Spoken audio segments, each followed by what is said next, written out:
भाई जो गुरु वचन पे डट गे, कट गे फंद 84 के। वाणी नंबर 2 का सरलार्थ। सत्संग सुनकर नित्यानंद जी बहुत आधीन होने लगे। अहंकार त्याग दिया। कहा कि मैंने अपने गुरुजी को अपना सिर दान कर दिया, यानी जैसे गुरुजी रखेंगे वैसे ही रहूंगा। क्या कहा? जैसे गुरुजी रखेंगे वैसे ही रहूंगा।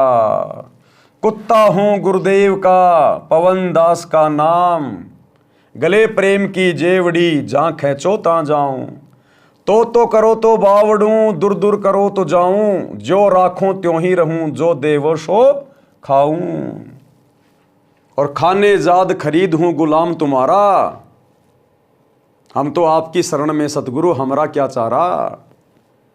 तो दीक्षा के बाद फिर हमने अपने गुरुदेव के प्रति पूर्णतया समर्पित हो जाना चाहिए कि जैसा गुरुजी आदेशित करेंगे, निर्देशित करेंगे, बस उतना ही कार्य करूंगा, इससे ज्यादा नहीं। यानी जैसे गुरुजी रखेंगे, सुख में, दुख में, अमीरी में, गरीबी में, जिन भी हालातों में रखेंगे वैसे ही रहूंगा। मेरा सिर सफल हो गया, अन्यथा किसी रोग के कारण जीवन चला जाता। अब मेरे सिर पर परमात्मा का निवास है। किसका? सतगुरु का, परमात्मा का। मेरी रक्षा परमात्मा करता है, मुझे कोई चिंता नहीं। सिर पर साईं सत्य है, तो को क्या भय रे। लेकिन ये साई, ये सतगुरु उसी के शीश पर बैठता है। शीश पर बैठने का मतलब ये नहीं कि गुरुजी आके बैठ जाएंगे तुम्हारे सिर पे, नहीं। यानी गुरुजी का आशीर्वाद सदा उस भगत के शीश पे रहता है। गुरुजी की पल पल नजर उस मर्यादित भगत पे रहती है। जो बच्चा गऊ की नजर में यूं साईं को संत, और भक्तों के पीछे फिरे वो भगत वत्सल भगवंत। नित्यानंद जी का शब्द, भाई और बात तेरे काम न आवे, संतों शरण लाग रे। के सोवे गफलत में बंदे, जाग जाग नर जाग रे, जाग जाग नर जाग रे। और बात तेरे काम न आवे, संतों शरण लाग रे। कि ये मनुष्य शरीर केवल परमात्मा प्राप्ति के लिए मिला है, ये बकवाद करने के लिए नहीं मिला। इसलिए कहते हैं केवल भक्ति कर, सतगुरु की शरण में आ जा, अपने आत्म कल्याण की सोच, और ये संसार की कोई भी बात तेरा उद्धार नहीं करेगी, तेरे काम की नहीं है।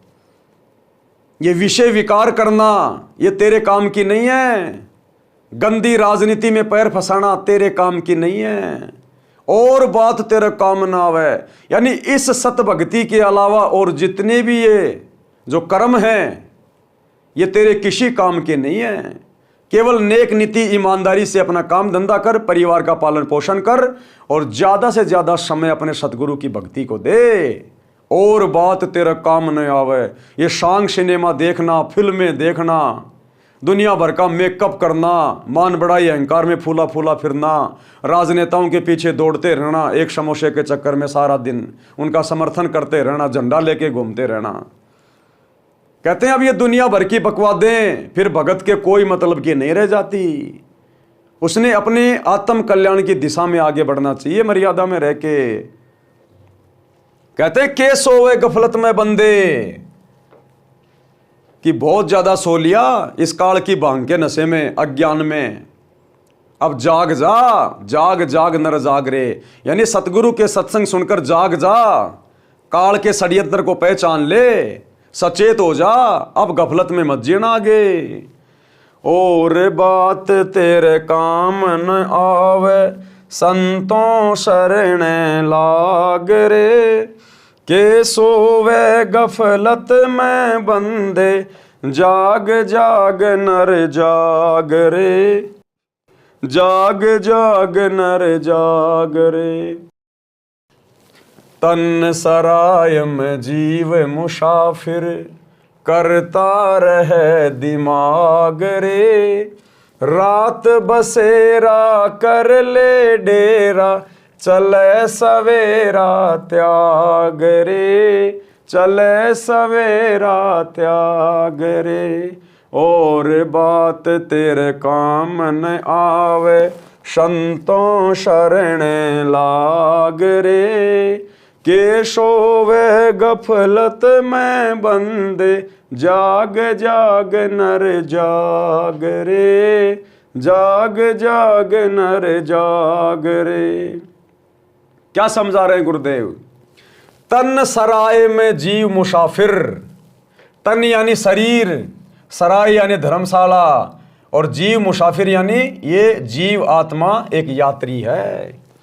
जिस प्रकार आदमी रात्रि बिताने के लिए किसी होटल में, किसी सराय में, किसी धर्मशाला में ठहर जाता है और सुबह आंख खुलते ही उस धर्मशाला को छोड़ के आगे निकल लेता है, इसी प्रकार इस मनुष्य शरीर में जो हमारी आत्मा है वो मुसाफिर है, और इस सराय रूपी शरीर में, धर्मशाला रूपी शरीर में अपनी आत्मा के कल्याण के लिए यहां पर आई हुई है। ये हमारा जो एक पूरा जीवन है, ये एक सौपन है। हम केवल भक्ति के लिए यहां पर आए हुए हैं। तन सराय में जीव मुसाफिर, करता रहे दिमाग रे। ये जीव आत्मा काल प्रेरणा से ये तरह तरह की बातें सोचती रहती है, तरह तरह का अपना दिमाग लगाती रहती है फालतू का, कि 2 के 4 कैसे बनाए जाएं, ज़्यादा से ज़्यादा धन कमा के बड़ा घर कैसे बनाया जाए, राजनीति में पैर कैसे फंसाया जाए, दुनिया में नाम कैसे कमाया जाए। तो कहते हैं तन सराय में जीव मुसाफिर और करता रहे दिमाग रे। सारा दिन यही सोचता रहता है, भक्ति निकट भी नहीं है। और कहते भी रात बसेरा कर ले डेरा, चले सवेरा त्याग रे। ये पूरा जीवन हमारा एक रात्रि है, एक रात्रि। जैसे कोई यात्री रात्रि भर होटल में रहता है, सुबह छोड़ के निकल देता है, इसी प्रकार हमारा जितना भी जीवन है, किसी का 60 साल का, किसी का 50 साल का, किसी का 100 साल का, ये केवल एक रात्रि जैसा है। और ये जीव आत्मा इस शरीर में केवल एक यात्री के रूप में है। और जिस दिन ये शरीर छूटेगा, ये जीव आत्मा इस शरीर को छोड़ के निकल जाएगी, फिर कुछ भी याद नहीं लगेगा। तो इस शरीर में रहते सहते हमने भक्ति धन जोड़ना है, भक्ति करनी है परमात्मा की। रात बसेरा कर ले डेरा, चले सवेरा त्याग रे। और बात तेरे काम न आवे, संतों शरण लाग रे। यानी इस मनुष्य शरीर को प्राप्त करने का एक ही टारगेट है, सच्चे सतगुरु की शरण में आकर सत भक्ति करके मर्यादा में रह के अपनी आत्मा का कल्याण करवाना। अन्यथा जिस दिन ये शरीर छूटेगा, ये जीव मुसाफिर यहाँ से निकल जाएगा, धर्मराज के हत्थे चढ़ेगा। वो फिर आगे कभी बंदर बनाएगा, कहीं गधा बनाएगा, कहीं कुत्ता बनाएगा, नरक में। जो गुरु बचन पे डट गे, कट गे फंद 84 के, कट गे फंद 84 के, कट गे फंद 84 के।